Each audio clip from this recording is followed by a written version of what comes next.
Bonjour, je vais vous raconter une petite histoire.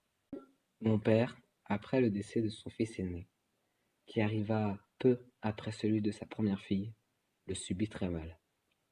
Et je ne tiens pas ma faiblesse mentale de ma mère. Il ne lui reste plus qu'un fils, qu'une fille et sa femme. Presque la moitié. Que va-t-il devenir? Je le sus très vite. Et l'acte qui déclencha tout ce qui fut horrible dans cette maison arriva. En ce samedi, vers midi et quart. Tout commence et c'est très rapide. Il suffit alors d'une goutte pour allumer le feu qui patientait depuis déjà trop longtemps. Mon père, alors qu'il préparait le barbecue, s'est coupé pendant qu'il découpait la viande. Par cette coupure, il eut une révélation. Ses autres enfants finiront par mourir et finiront par lui causer la même douleur.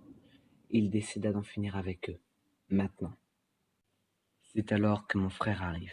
Mon père lui ordonne de voir si le barbecue est bien allumé. Il y va et voit que les flammes sont encore grandes. Il manque la grille sur laquelle on pose la viande. C'est alors que quelque chose lui plaque la tête sur les flammes, le couvercle. En quelques minutes, les flammes ont dévoré le visage de mon frère. Cette vision ne calme pourtant pas mon père. Au contraire, elle l'excite. Il se rue sur ma sœur, trop petite pour se défendre. Ma mère s'interpose et essaie de le calmer. Mon père feinte de partir, puis il prend le couteau. Il se retourne, court, plante le couteau entre les deux yeux de ma mère. Elle a à peine le temps de pousser un faible cri. Elle s'effondre. Il attrape ma sœur, la met dans la machine à laver, et met la machine sur essorage.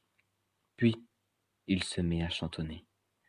De 6 à 4 et de 4 à 1, il ne reste plus que moi.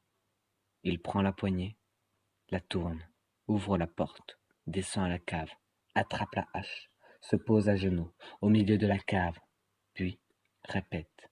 Plus que moi. La hache s'abat. Tout est fini.